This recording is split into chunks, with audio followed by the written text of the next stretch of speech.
ভাবছি এবছর দুর্গাপুজোতে আমি দোকান দেবো। কিসের দোকান জানো? হ্যাঁ হ্যাঁ হ্যাঁ, পাপড়ি চাটের দোকান দেবো। কেন বলো তো? কারণ মোটামুটি ভাবে আমি এখন পাপড়ি চাটটা করা শিখে গেছি। ফটাফট করে তোমাদের বলে দিই কেমন পাপড়ি চাট হয়। এই যে দেখতে এখানে আটা দিয়ে পাপড়ি চাট করেছি, কিন্তু যদিও আটা দিয়ে হয় না, ময়দা দিয়ে হয়। অনেকে আবার আটা সুজি দিয়েও করে। কি গন্ডগোল হয়ে গেল, ভিডিও চক্করে আমার পাপড়িগুলো পুরো পুড়ে গেল, জানো, পুরো যাচ্ছাদা হয়ে গেছে আমার পাপড়িগুলো, পুরো কালো কালো হয়ে গেছে। বাবা ওখান থেকে চিৎকার করে বলছে, তুই পাপড়ি চাট করবি না পাঁপড় ভাজা করবি, কোনটা করবি আগে সেইটা কর। মানে যা হয়েছে পাপড়ির অবস্থা কি বলবো তোমাদের। জানো তো এর আগে একবার পাপড়ি চাট করেছিলাম, তখন পাপড়িগুলো ঠিকঠাক করে মুচমুচে হচ্ছিল না। এবারে যদিও মুচমুচে হয়েছে কিন্তু পুড়ে একেবারে যাচ্ছাদা হয়ে গেছে। বাট সবগুলো পড়ে নিয়ে 2-4টা পুড়েছে, কিন্তু 2-4টা ভালোও আছে।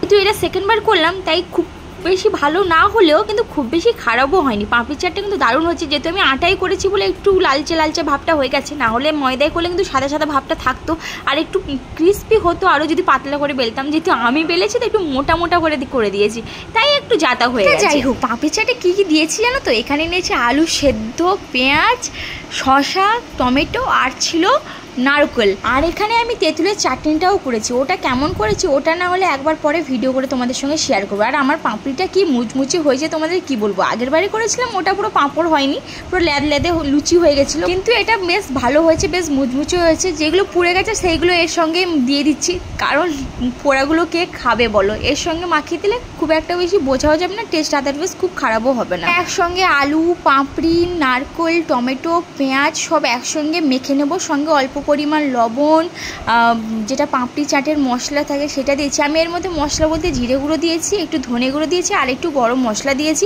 আর লোলোকে একটু প্রথমে টেস্ট করালাম, যেহেতু আমি তো বুঝতে পারছি না কেমন কি টেস্ট হয়েছে, তাই লোলোকে টেস্ট করে আমি একটু টেস্ট করে নিলাম কেমন কি টেস্টটা হয়েছে। টেস্ট আদারওয়াইজ খুব ভালো হয়েছে, বেশ ভালোও হয়েছে খেতে। তারপর এখানে আমি দইটা ফিটে নিয়েছি, কারণ মাস্ট বি দইটা লাগবে। আর এই দইতে অল্প একটু চিনি আর লবণ দিয়ে ভালো করে ফিটে নিয়েছি। আমার মা বলছে দইয়ের মধ্যে একটা পোকা পড়ে গেছে, কিন্তু এটা পোকা না, ওই আলুর একটা কি পড়ে গেছে এর মধ্যে। প্রথমবার তেঁতুলের চাটনিটা করেছিলাম, আর দেখো তেঁতুলের চাটনিটা এত গাঢ় হয়ে গেছিলো, মানে আমি না ঠিকঠাক বুঝতে পারিনি। যখন নামিয়েছিলাম কড়াই থেকে তখন কিন্তু পাতলা ছিল, থাকতে থাকতে খুব গাঢ় হয়ে যাচ্ছে। জানো তো পাপড়ি চাটে যে আলুটা যে আমি হাতে মাখালাম, এরকম মেলাই দেখেছি অনেক এরকম হাতে চটকে মটকে মাখায়, যেটা আমার খেতে কি নোংরা লাগে। এখন নিজে মাখাচ্ছি, এখন ভাবছি আমার হাত দিয়ে যে কেউ খাবে ওটা কি নোংরা লাগবে না, কিন্তু না না, ব্যাপারটা কি বলতো, বাড়ির লোক যখন খায় তখন ঠিকঠাক আছে। এই লোকের হাত দিয়ে চটকানো মটকানো জিনিসটা পছন্দ হয়। কিন্তু হ্যাঁ, যেহেতু বাড়িতে সবাই খাবো তাই ওখানে আমি হাতেই মাখিয়েছি, নাহলে চামচি দিয়েই মাখাতাম। যেহেতু আমি, লোলো আর মা খাবো, আর পাশে একজন বসছে সে খাবে, আর কেউ খাবে না, মানে বাইরের তো কেউ খাবে না। আর জানো তো আমার জন্মদিনে অনেকগুলো প্লেট আনিয়েছিলাম মিয়ামোর থেকে, যেহেতু সবাইকে কেক দিব বলে। সবাইকে দিয়েওছি, বাট অনেক প্লেট বেশি হয়ে গেছিলো। ভাবলাম আজকে তো প্লেট নেই, ওই দোকানের মজাটা নেওয়ার জন্য, নাহলে প্লেটে ভালো করে পাপড়িগুলো সাজিয়ে তবেই তো দোকানের মতন ভাইবস আসবে। আর এখানে আমি 4 প্লেট পাপড়ি করবো ভাবছিলাম, দিয়ে ওখান থেকে মা বললো 4 প্লেট কিন্তু করতে হবে না, তুই 3 প্লেটই কর।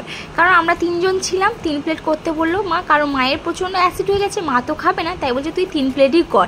আর এখানে ওই মায়ের কথা শুনে 3 প্লেটই করছিলাম। সুন্দর করে পাপড়িগুলোকে আমি সাজিয়ে নিচ্ছি। আমার না ডেকোরেশন করতে খুব ভালো লাগে। আর মা বলছে দেখ 3 প্লেট কর, কিন্তু 4 পিস করে দিলে কিন্তু ভালো লাগবে। ভালো করে মশলাটাও গল্প করে করলে কি বলতো, মশলাটা ঠিকঠাক করে ঢুকবে। যেহেতু আমি এটাকে আবার সুন্দর করে সাজাবো, ডেকোরেশন করবো, তাই একটু ভালো লাগবে।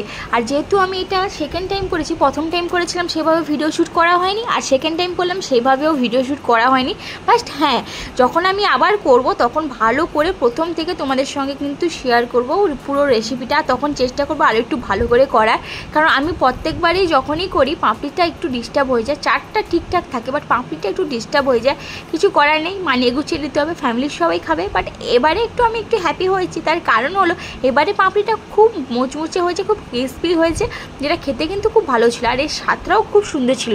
আর এই স্পেশালি তেঁতুলের চাটনিটা, এটাও কিন্তু খুব সুন্দর ছিল। আমি প্রথমে আলুর মশলাগুলো দিয়ে দিলাম, তারপরে ওপরে দিয়ে দিলাম তেঁতুলের চাটনি, দই আর টমেটো সুন্দর করে সাজিয়ে গুছিয়ে এবার ওপর থেকে একটু দিয়ে দিব বাদাম। বাড়িতে না বাদাম ছিল না, তাই চানাচুরে যে বাদামগুলো ছিল, মানে আমাদের ঘরে বেশিরভাগ বাবা চানাচুর আর বাদাম নিয়ে আসে, ওটাকে মিক্সড করে দেওয়া হয়, তাই আমি আর বাঁচতে পারলাম না, ওই রকমই আর চানাচুর আর বাদাম একসঙ্গে দিয়ে দিয়েছি।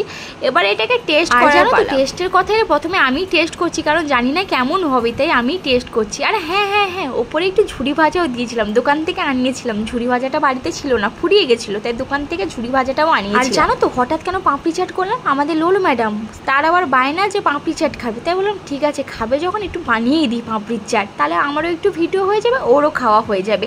তাই আর কি পাপড়ি চাট বানিয়েছি। আর প্রথমে টেস্টটা কিন্তু আমিই করছি, কারণ কেমন হয়েছে আমি জানি না, ওদের দেওয়ার সাহস পাচ্ছিলাম না। বাট হ্যাঁ, খেতে কিন্তু অসাধারণ ছিল। ওদেরও দিয়েছি, ওদেরও ভালো লেগেছে। যাই হোক, সবার ভালো লেগেছে দেখে আমারও খুব ভালো লাগলো। হ্যাঁ, পাশের বাড়িতে 1 প্লেট দিয়ে এসেছিলাম, পাশের বাড়ি এক বৌদির ঘরে 1 প্লেট দিয়ে এসেছিলাম। জানি না তারা খেয়েছে নাকি, তবে হ্যাঁ ভালোবেসে খুব দিয়ে এসেছিলাম। এই যে সবাই খাচ্ছে, এটা হলো আমার দাদার ছেলে। আর এখানে তো আমার লোলো ম্যাডাম আছে, লোলো ম্যাডামকে দেখতে পাচ্ছ।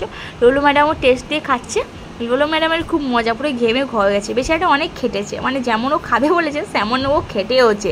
তো আজকে ভিডিওটা কেমন লাগলো, আজকের জন্য এইটুকু, টাটা।